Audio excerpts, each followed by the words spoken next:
Meus queridos, amados irmãos, bom dia, a graça e a paz de Jesus sobre cada um dos irmãos, amém? Satisfação estar aqui mais uma vez, junto com essa amada igreja, digo junto com o nosso pastor, Gilberto Araújo da Paz, um grande amigo.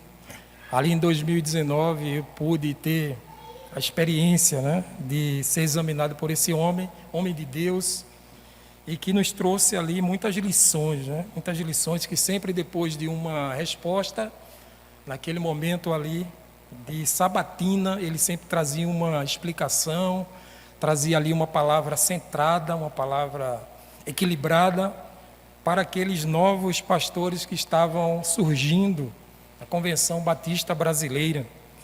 E ao longo desses anos, ele disse exatamente, foi pré-pandêmico, um pastor pré-pandêmico exatamente, em que eu pude ali ter algumas experiências antes da pandemia.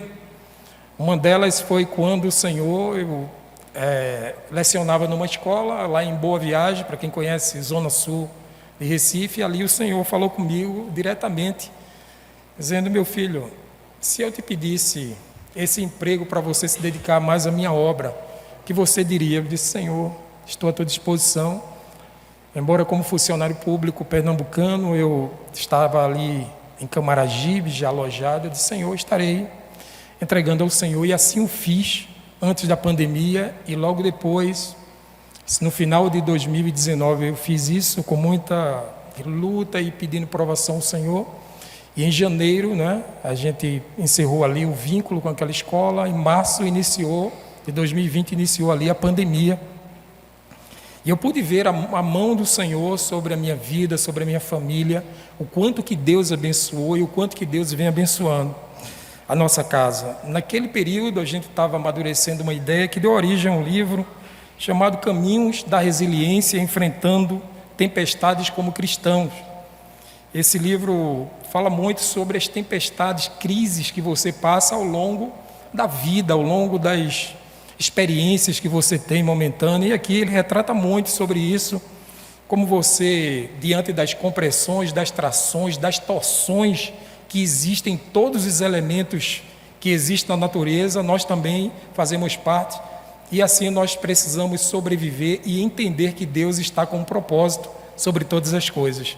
Aqui tem exatamente isso. Esses dias teve origem o segundo livro, Homens de Valor, Redefinindo o Sucesso. Aqui tem princípios e valores trazidos para os homens, como viver de forma resiliente, mas sobretudo dentro do plano de Deus, percebendo que o maior desafio não é viver segundo esse mundo, com sucesso proveniente desse mundo, mas viver segundo o plano de Deus e sendo aprovado pelos céus, além da terra.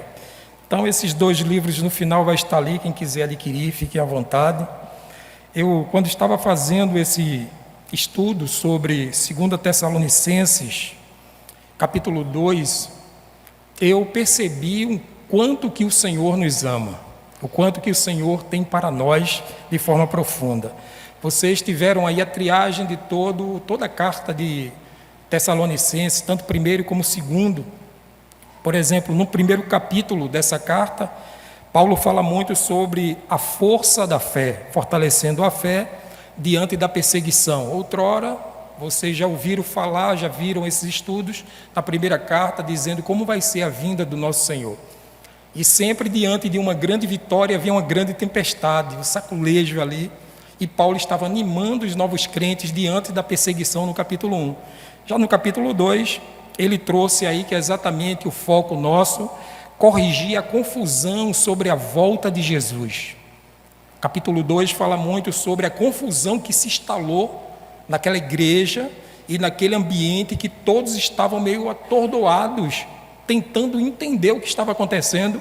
Na verdade, os novos cristãos, os jovens daquela igreja, estavam abalados porque estavam escutando falar que Jesus veio, voltou, levou alguns e deixou alguns crentes ali para trás. Tem até um filme aí, Deixados para Trás, que narra a história de cristãos no Senhor Jesus, que estavam reunidos como nós estamos. Jesus voltou e levou alguns deixaram outros que eram responsáveis, que eram cristãos, que estavam no Senhor.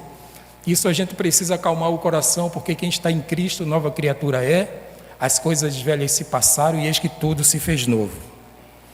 E à noite falaremos sobre o capítulo 3 dessa carta, que fala sobre a exortação, a disciplina e ao trabalho, que é isso que o apóstolo Paulo incentiva para nós ali no capítulo 3.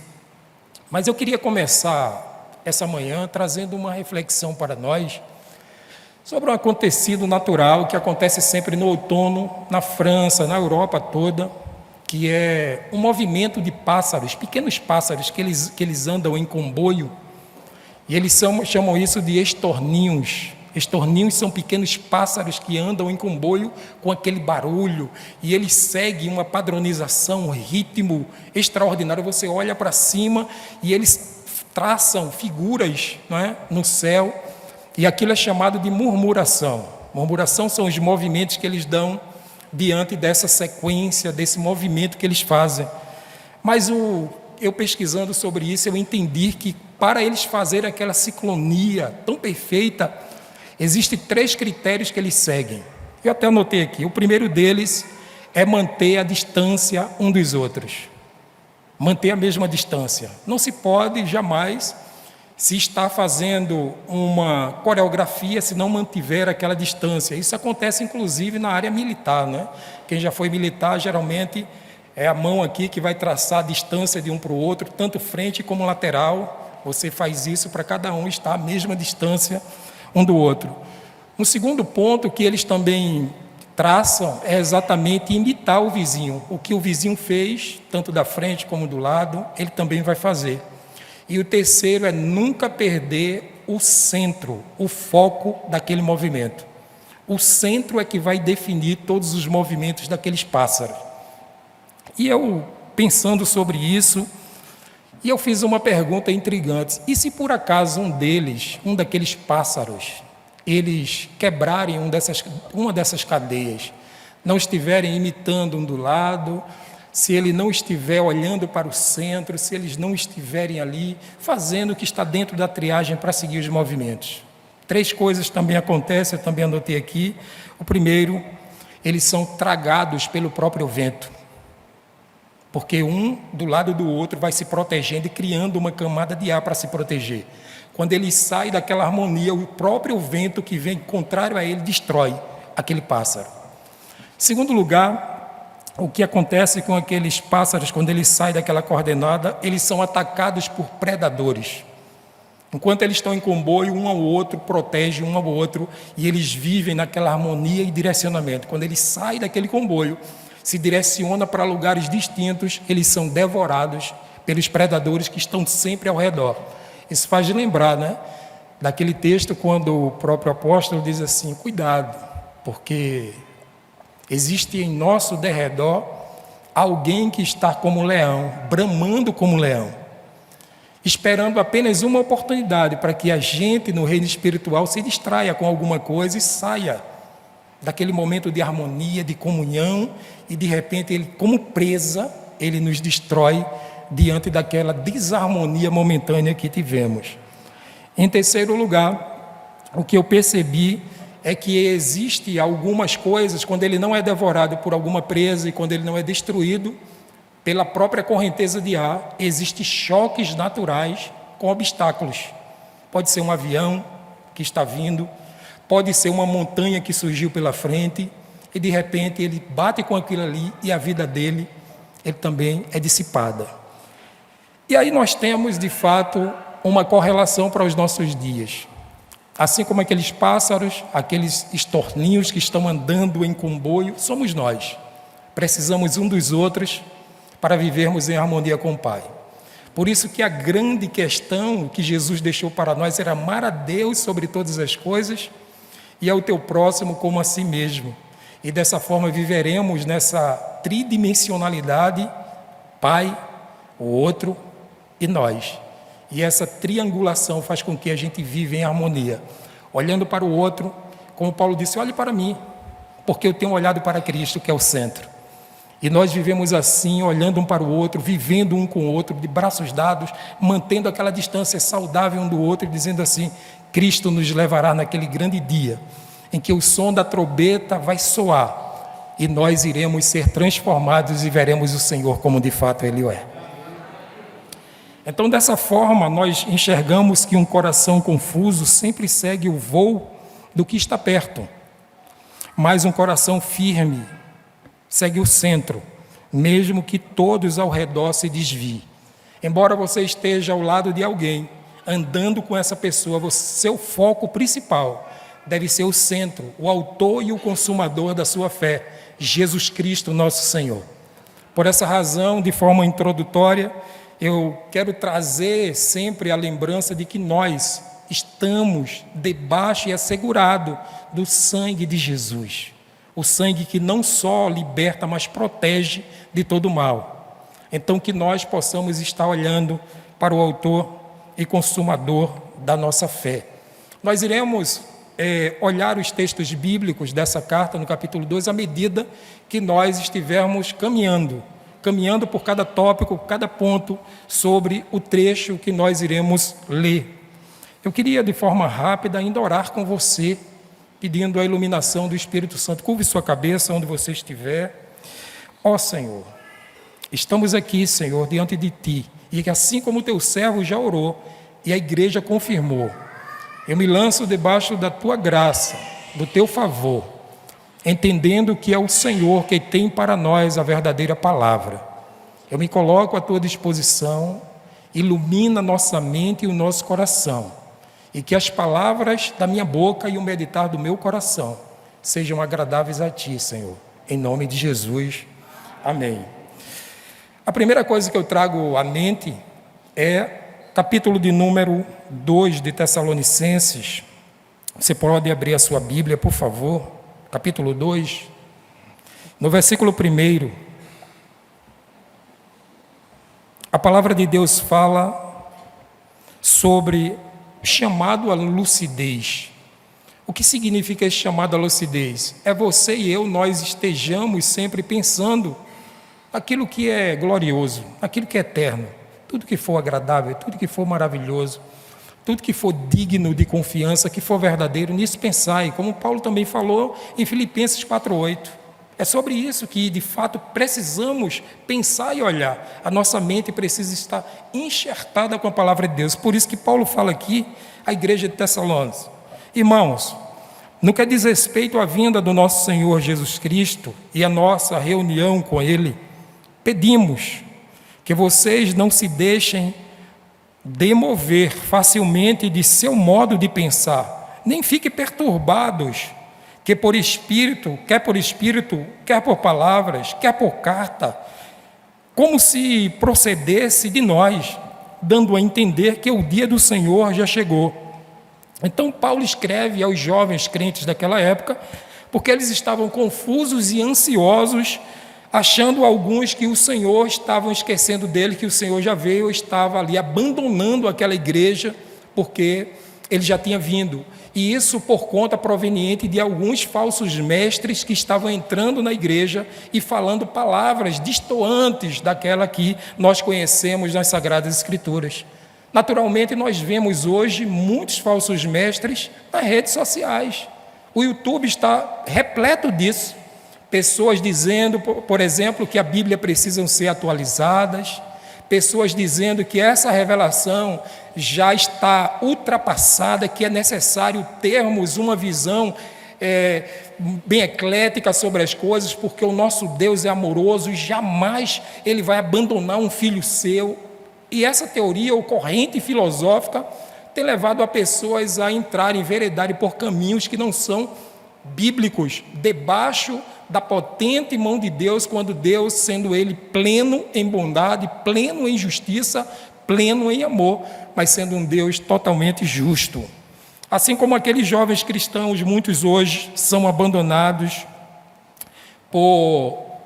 são colocados como falsas crenças, colocados no coração algumas visualizações, enxergando que Deus é muito mais além do que Ele pode atingir. Ele diz o seguinte, ele diz assim: eu nunca conseguirei chegar lá, por isso que eu vou me afastar. O Deus que está apresentado para mim é um Deus que me incrimina, e isso tem levado pessoas a entrarem em choque e parafuso, dizendo que Deus é um Deus condenatório. Deus é um Deus amoroso, dá todas as possibilidades possíveis. E alguns dizem que Deus, o Deus do Antigo Testamento, é um Deus carrasco, mas enxergamos que Jonas percebeu um Deus bondoso no Antigo Testamento, que ele disse: eu não vou para Nínive, porque eu sei que o Senhor é tão bondoso, que o Senhor vai salvar aquele povo que são tão ruins. Ele disse: se tiver um que tem um coração arrependido, eu salvarei aquela nação. Então Deus se apresenta não como um Deus punidor, mas como um Deus salvador, amoroso no Antigo Testamento. E assim Ele continua sendo diante de nós e sobre a nossa casa, a nossa família. O Salmo 127 diz que quando dormimos, Ele cuida de nós. Ele está cuidando da nossa casa, da nossa família, daquilo que temos, porque o Senhor tem cuidado de nós. Então é preciso que nós pensemos que não é o medo do fim que deve guiar a nossa fé, mas a certeza de quem está nos guardando até o final dos tempos. Devemos saber que quem nos guia é fiel, é justo, é poderoso para nos levar até o final. Paulo já dizia: aquele que começou a boa obra, esse vai aperfeiçoando até aquele grande dia da volta dele, em que você vai estar com ele eternamente. Então, quando o estorninho se assusta, geralmente com um som repentino, são aqueles pássaros, geralmente com a correnteza de vento, né? Geralmente com os pássaros que estão ali ao redor, ele perde logo a orientação, perde logo o foco, entra em outra rota e automaticamente são consumidos por tudo que está em sua volta, que vai destruir. Assim também somos nós, que estamos caminhando com o Senhor, tudo certinho. Quando vem um grande estrondo ao nosso redor, muita ventilação de filosofias pagãs em nossa volta, a gente esquece de olhar para o centro, para o autor e o consumador da nossa fé, e vamos diante de muitos ventos de doutrinas que não agradam ao Senhor. Então é preciso que eu e você, nós notemos, como o apóstolo Paulo bem colocou aqui, nesse início, né, de capítulo. Eu não quero, irmãos, na verdade, no que diz respeito ao nosso Senhor Jesus Cristo e a nossa reunião, né, com Ele, e eu peço a você encarecidamente que vocês não se deixem demover facilmente no modo de pensar, ou seja, vocês não precisam estar sempre acessível a novos, não, você precisa estar aqui, firmado na palavra de Deus. Passa-se os céus e a terra, mas ela permanece para sempre. Não existe filosofias que ultrapassem o que está aqui. A verdadeira revelação está aqui. Tudo que Ele permitiu para que nós o conhecêssemos, Ele já se demonstrou. A nova revelação não existe, porque a nova revelação é essa. A revelação, o credo que nós precisamos seguir está na palavra de Deus. Portanto, eu e você, nós não podemos nos distrair com tantas coisas que estão em nosso redor, com tantos ventos que estão ao nosso redor, com tantos sons. E às vezes, quando perdemos a noção de que aquele irmão, aquela irmã que pode estar conosco, nos segurando, nos assegurando sobre Cristo, de repente vocês têm aqui tantas pessoas, diáconos, pastores que estão aqui cuidando de vocês, e vocês deixam de olhar para eles, imitarem no caminho da fé e olham para outros que estão distantes, que vocês não sabem de fato quem são, a sua origem, do que é que eles estão sendo nutridos, e olha para aquele outro foco, se distrai. E os ventos, a correnteza, os devoradores deste mundo, ele vem e tenta destruir a nossa vida. Então precisamos entender que a nossa vida precisa estar em Cristo. Por isso que eu digo que manter sempre centrado em Cristo é o mesmo que permanecer sempre firme, inabalável naquilo que Ele nos chamou. Em segundo lugar, o que eu trago aqui, que está lá no verso 3 ao verso 12, é: não se deixe enganar, a mentira é o ensaio do mal. O versículo 3, por exemplo, diz assim: ninguém de modo nenhum os engane, porque isso não acontecerá sem que primeiro venha a apostasia. O que significa, na verdade, a apostasia? é um abandono consciente da fé em Cristo. Apostasia significa você abandonar aquilo que você seguiu a vida toda. Alguém chegou para você e te convenceu do contrário, que Cristo não é o caminho, Cristo não é a verdade, Cristo não é a vida. E você, por aquele vento novo de doutrina que chegou para você, você logo é colocado naquele novo caminho, diz assim, isso é muito mais tranquilo. E algumas pessoas estão usando uma palavra chamada religiosidade para negativar aquilo que é verdadeiro. E aí eles dizem, geralmente, que se você não estiver padronizado com o que o mundo secular está dizendo para você, você está vivendo uma vida religiosa. Eu quero dizer para você que você viver respaldado no que está nas Sagradas Escrituras não é vida religiosa. É uma vida guardada para todo sempre até aquele grande dia. É uma vida cumprindo os preceitos e os padrões dos céus na terra. Quando Jesus disse, seja feita a sua vontade, assim na terra como nos céus, ele está dizendo, eu quero viver a tua vontade aqui na terra. Eu quero viver conforme o que o Senhor tem dito para mim aqui na terra. Portanto, eu e você, nós precisamos entender que de fato a liberdade está em Jesus. Eu estava pensando lá em João, no capítulo 8, lá tem uma narrativa de Jesus sobre como se deve viver, como sendo liberto, na verdade. E ali tem alguns fariseus que se converteram, teoricamente, e chegaram para Jesus fazendo algumas perguntas aleatórias.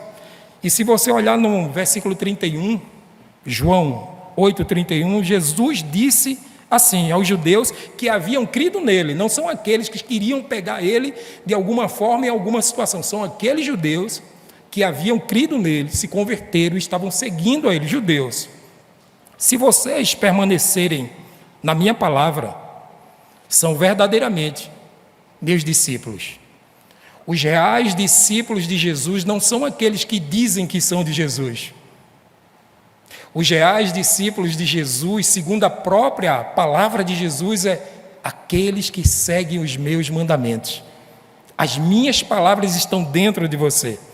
Se você olha para aquele verso 32, que é o seguinte, é aquele que todos conhecem. E conhecerão a verdade, e a verdade vos libertará. Esse ele está dizendo, se você de fato diz que é meu, você está sob o crivo da verdade, e a verdade sou eu. Mais à frente, no verso 35, que eu anotei aqui, ele diz assim, no verso 35, o escravo não fica sempre na casa, o filho, sim, fica para sempre na casa. Todas as pessoas que são escravas, até de um preceito, até de uma regra, até de um hábito, esses continuam escravos, mas aqueles que estão livres em Cristo, ele diz assim, eu sei em quem tenho crido. A minha vida está guardada em ti, não trago mais nenhuma concepção minha mais, mas a concepção é do Senhor. Lembra que Paulo falou? Ninguém me inquietes mais, porque eu trago em mim as marcas de Cristo. Não mais vivo eu, mas Cristo é que vive em mim. A vida que outrora vivia na carne, agora eu não vivo mais, porque agora eu deixei de ser escravo para ser livre. A minha liberdade está em Cristo. A minha liberdade não está em mim. E muita gente por aí está tentando fazer algo para entrar nos céus, mas Cristo já fez tudo lá na cruz.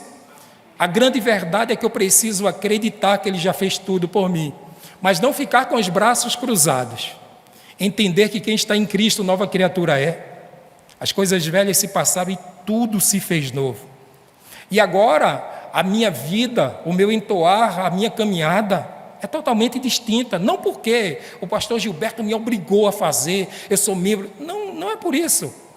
É porque um Espírito chamado Espírito Santo que habita em mim agora me constrange a sermos quem somos parecidos com Cristo. E agora, porque nós estamos livres mediante a cruz, pelo sangue de Jesus, agora vivemos com novidade de vida. E essa novidade de vida nos faz entender o que de fato ele diz no verso 3: ninguém de modo nenhum os engane, porque isso não acontecerá sem que primeiro venha a apostasia e seja revelado o homem da iniquidade, o filho da perdição. Vai ser revelado, está sendo revelado, o homem da iniquidade. Paulo prevê aqui um tempo de deserção. Quando eu falo de desertar espiritualmente, significa dizer que existe pessoas que vão abortar a ideia que compraram logo no início. Eu vou desertar. Isso acontece muito no termo militar. A pessoa sumiu por 8 dias e não compareceu ao serviço, geralmente é chamado de desertor. Existe o desertar espiritual. São pessoas que por mais de meses não compareceu à vida com Cristo. Não ora mais, não lê mais a palavra, não tem intimidade com Jesus, não entende mais a linguagem dos céus, se confunde muito com as frases que chegam em sua mente. Será que foi Deus? Será que fui eu? Será que foi o espírito do anticristo, esse espírito do diabo que está querendo me afastar? Não conhece mais a voz do mestre. E ele diz assim: filhinhos, eu sou o bom pastor. E o bom pastor dá vida por suas ovelhas. As ovelhas escutam a voz do pastor e decodifica que é o seu pastor.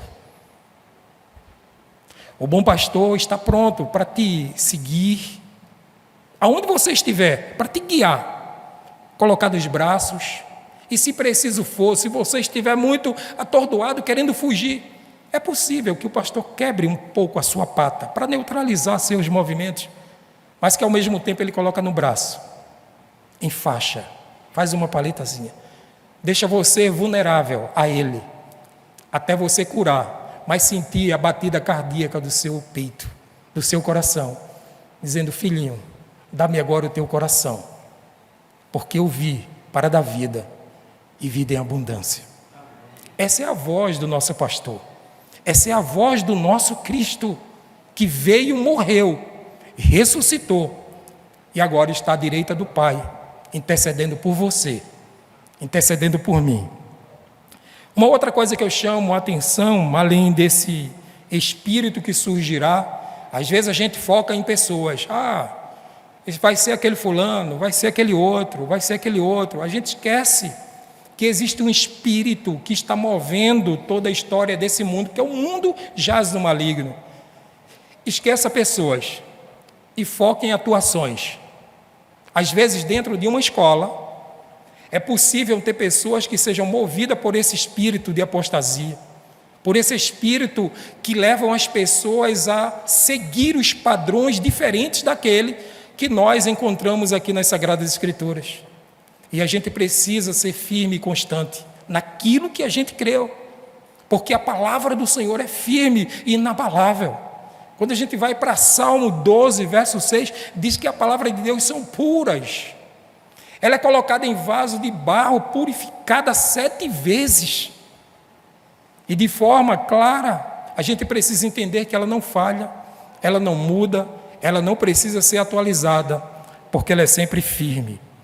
No verso 4, por exemplo, 3 e 4, quando ele está falando, ele diz assim no verso 4, o qual se opõe, quando fala desse espírito da iniquidade e de perdição, ele diz no 4, o qual se opõe e se levanta contra tudo que se chama Deus, ou é objeto de culto, a ponto de assentar-se no santuário de Deus, apresentando-se como se fosse o próprio Deus. A gente está falando do anticristo, ou do espírito do anticristo.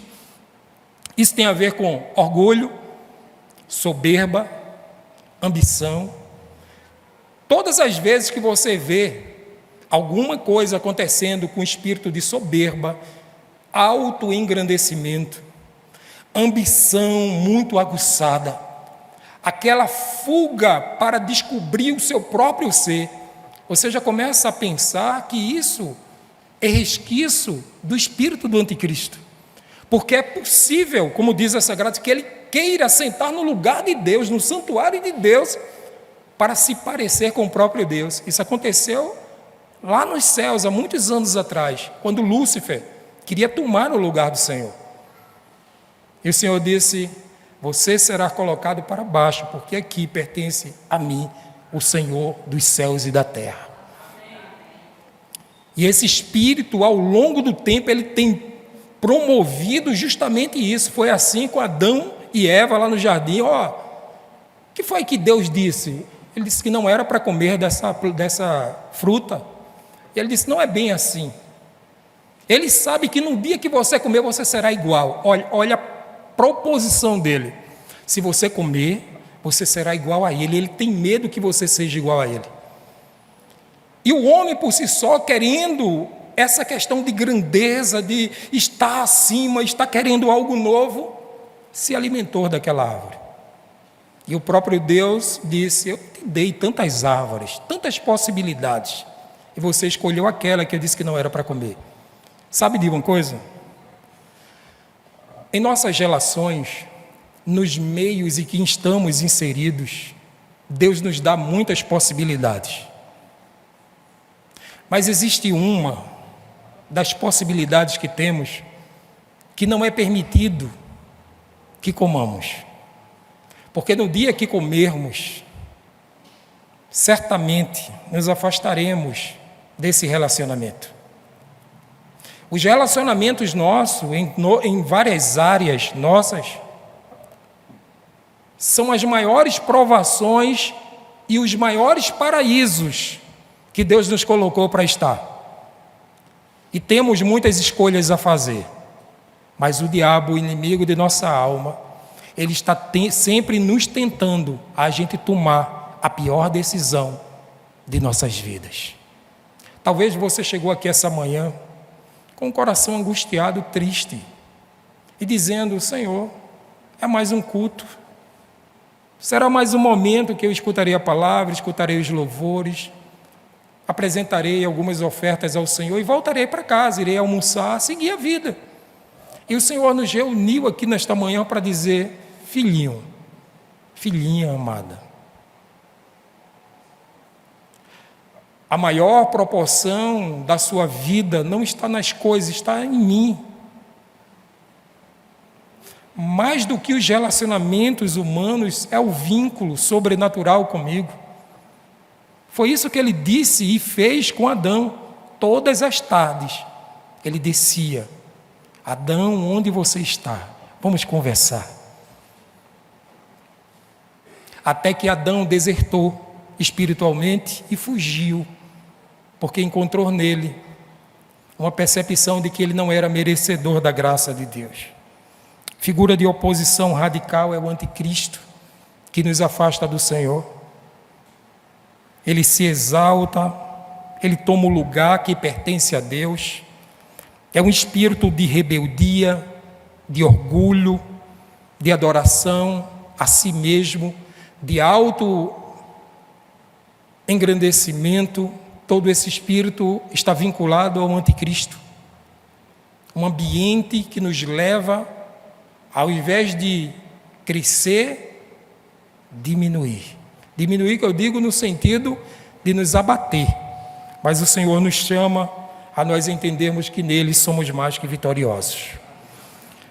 Versículo 7 ainda, 2 Tessalonicenses 2, 7, a palavra de Deus fala sobre o mistério da iniquidade. Há um mistério na iniquidade. Olha o que diz o verso 7. Porque o mistério da iniquidade já opera e aguarda somente que seja afastado aquele que agora o detém. Sabe o que é que está acontecendo? Quem controla ainda esse universo? O Espírito Santo de Deus. Ele doma tudo o que está acontecendo. O Espírito Santo, ele prescruta até a profundeza de Deus. E o mundo não está pior ainda, mais ainda do que está, porque o Espírito Santo de Deus está aqui. Vai chegar um dia que o Espírito Santo vai se evadir dessa terra, junto com o povo de Deus. E esse mundo vai entrar no colapso geral. Nós, irmãos, você aí, tem o Espírito Santo dentro de você. Você sabia disso? Você tem um Espírito Santo que geme com gemidos inexprimíveis. Aquele que consola, aquele que guarda, aquele que orienta. Sabe aquele pensamento quando você vai fazer alguma coisa, que diz, não faça isso. Não faça isso porque você vai me entristecer. É o Espírito.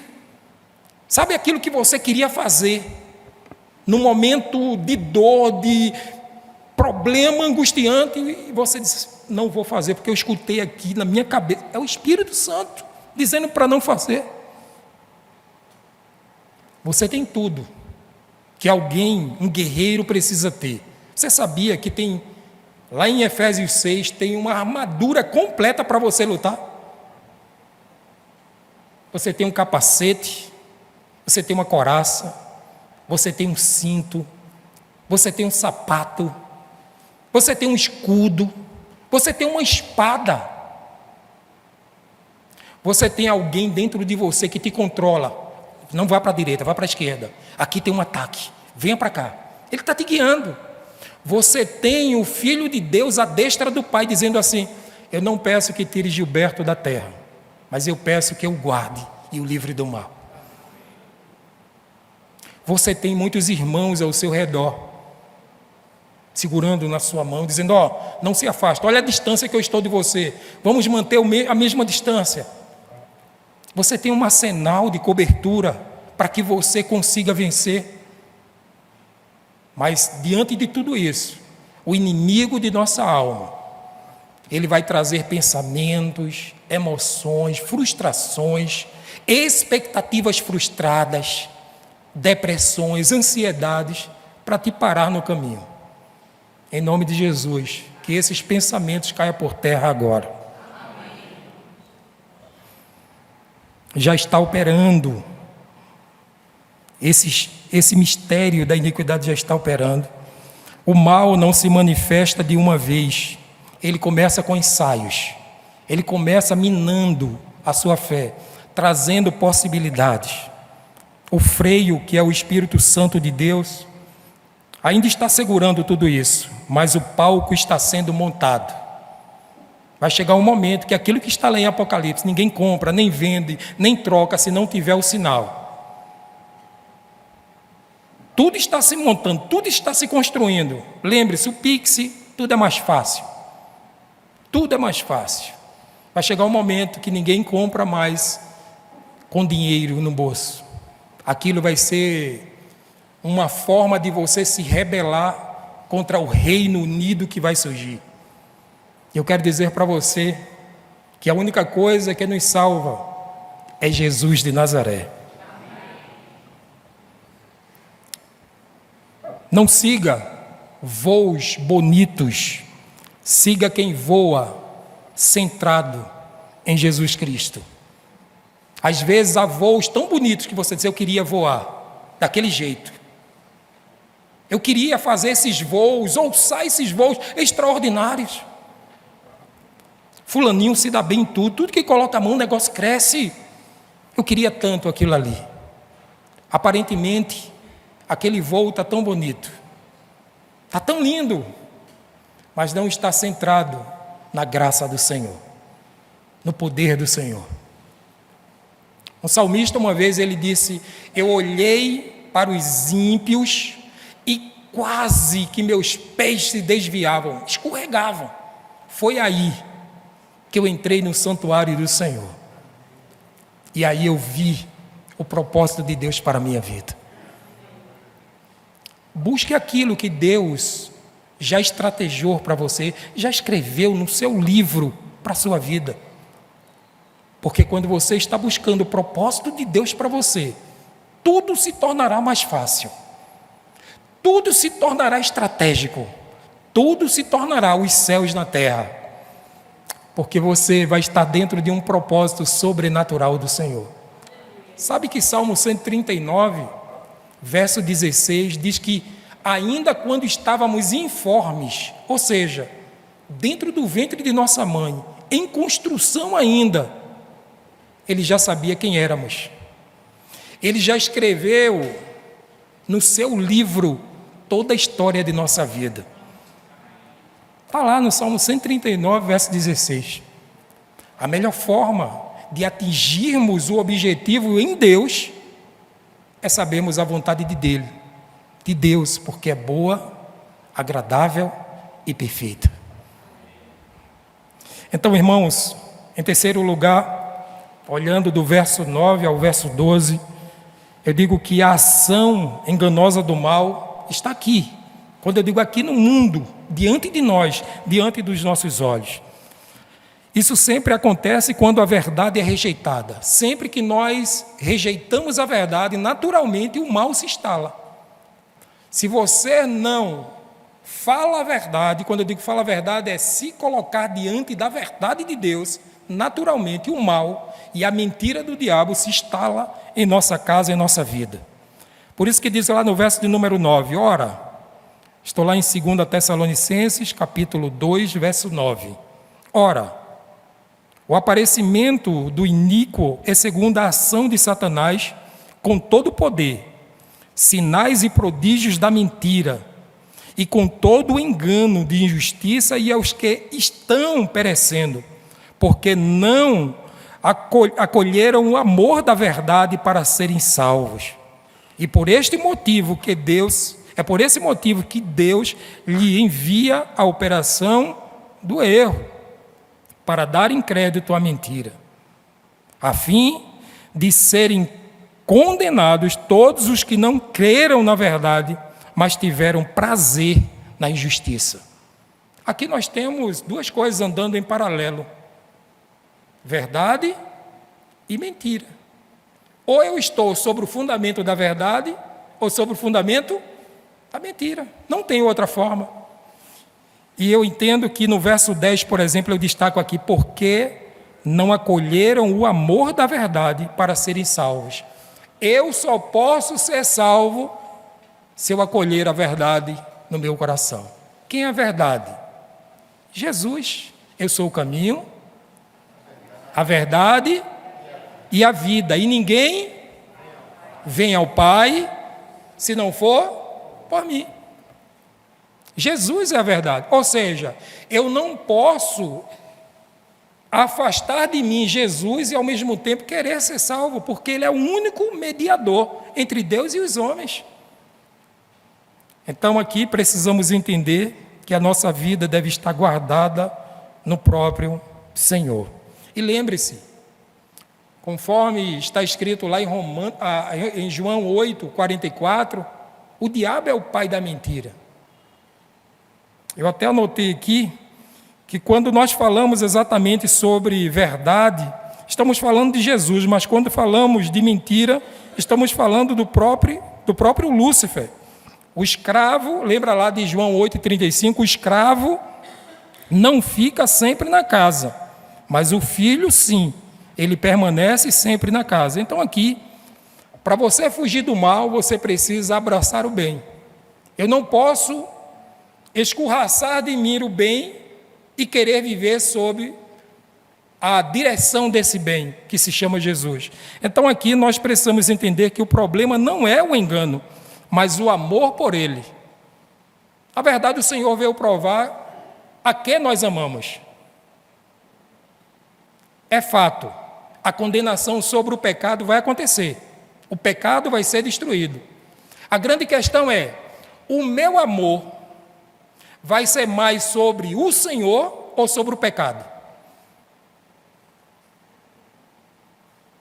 Eu vou ser salvo ou condenado à medida do amor que eu estabelecer sobre Jesus ou sobre o pecado? Onde está o teu coração? Por isso que Provérbios 4, ele fala sobre isso. O coração do homem é a saída da vida. Onde estiver o vosso coração, ali, fala também no Novo Testamento, onde estiver o vosso coração, está o vosso tesouro. A saída da vida é aqui o coração, o centro. Se o teu coração for bom, se os teus olhos forem bons, se a tua palavra forem boas, se as tuas palavras forem boas, naturalmente você será bom. Mas a bondade não vem de você, mas do nosso Senhor e Salvador Jesus Cristo. Quem rejeita a verdade não fica neutro, adere naturalmente ao engano. Não existe essa questão de ser neutro. Não, eu não sou nem dali nem daqui, eu sou neutro. Não existe isso.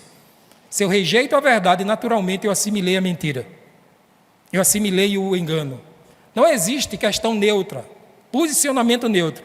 Existem pessoas indecisas, sem saber para onde ir. E você é, na verdade, aquilo que você tem permitido dominar o seu coração. Deus permite que quem não ama a verdade seja entregue à mentira. Quem não ama a verdade será entregue naturalmente à mentira. Isso é uma permissão de Deus. Lembra de Judas?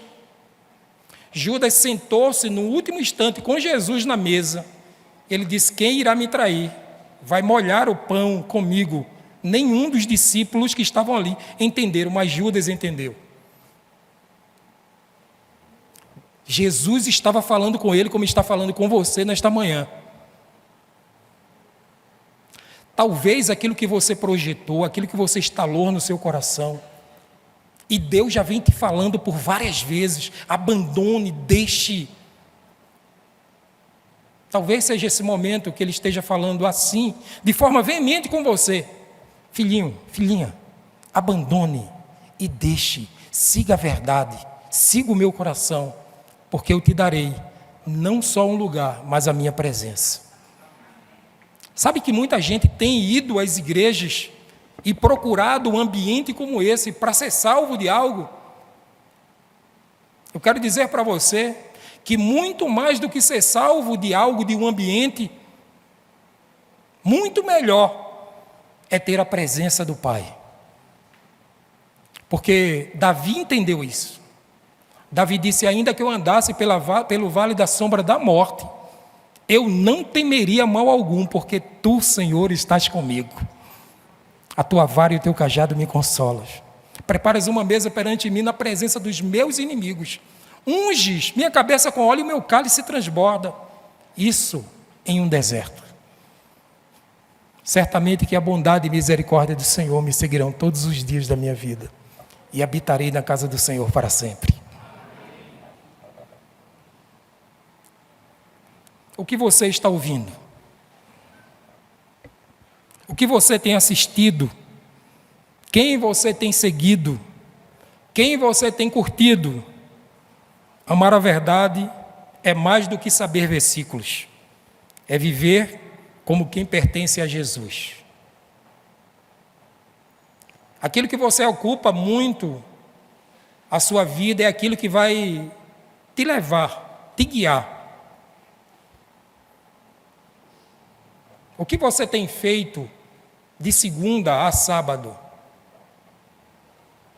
O que suas palavras têm dito no meio da semana? Sobre isso que o Senhor nos reuniu aqui nesta manhã. Estorninhos que se isolam do grupo para seguir um atalho, acabam sendo capturados por predadores ou colidem com alguns obstáculos que tem à sua frente. Rejeitar a verdade não é uma escolha neutra, mas é abandonar o engano. É como no voo. Você vem voando junto com a igreja, mas de repente algo lhe chamou a atenção, um cheiro, uma lembrança do passado, uma busca que você quis fazer há tanto tempo e apareceu a oportunidade. Uma navegação que você está com o teu celular e apareceu aquela mensagem tão agradável aos olhos e desejável ao coração. Ninguém está me olhando. E você clica. E o teu coração absorve aquela mentira, aquele engano. A grande verdade é que quem não ama a verdade acaba seduzido pelos atalhos morais. Em quarto lugar, do verso 13 ao verso 17, o apóstolo Paulo diz: fiquem firmes na verdade. O antídoto contra a apostasia significa a firmeza em Jesus Cristo. Olha o que diz lá no versículo de número 13, segundo a Tessalonicenses, capítulo de número 13. E aí estaremos finalizando. Mas devemos sempre dar graças a Deus por vocês, irmãos amados pelo Senhor, porque Deus o escolheu desde o princípio para a salvação, pela santificação do Espírito e fé na verdade. Deus te chamou para você ser dele. e de mais ninguém. Deus te aproximou da cruz para que você seja elucidado da verdade. O verso 15, por exemplo, eu ressalto: a verdade está estabelecida no meio de nós. Mantenha-se firme e guarde as tradições que lhes foram ensinadas. Mantenha-se firme. O próprio Deus nos fortalece e consola, conforme o versículo 16 e 17. Portanto, eu quero finalizar nesta manhã dizendo que esse texto aparentemente começa confuso, mas termina consolando a nossa alma, dizendo: filhinho, filhinha, permaneçam em mim e você será consolado. Não importa o que você está vindo fazer em alguma, ou aqui ou em qualquer outro lugar, mas importa sim como você está vindo, com o coração aberto, com a mente guiada pelo Espírito Santo. O que importa é como você está firmado. Jovem, esteja firme, porque aquele que conhece a verdade, rejeita o engano e permanece inabalável em Cristo Jesus. Permanece inabalável, confiante de que aquele que começou a boa obra na sua vida vai aperfeiçoar até aquele grande dia. Eu quero orar com você. Curve sua cabeça e logo após eu vou passar a palavra para o pastor Gilberto. Querido Deus, maravilhoso Pai, em nome de Jesus, aqui estamos em Tua presença. Fortalece o nosso coração para que nós não nos deixemos abalar por mentiras que cheguem em nossos ouvidos. Ensina-nos, Senhor, a amar a verdade, a ficar firme em Ti, Senhor, a discernir os tempos com sabedoria. Que nós vivamos cada dia com os olhos no Teu reino e com os pés firmes na Tua palavra, para que possamos sobreviver nesses dias tão maus, tão difíceis que estamos vivendo. Nos ajuda. Assim nós te pedimos e te oramos, em nome de Jesus. Amém.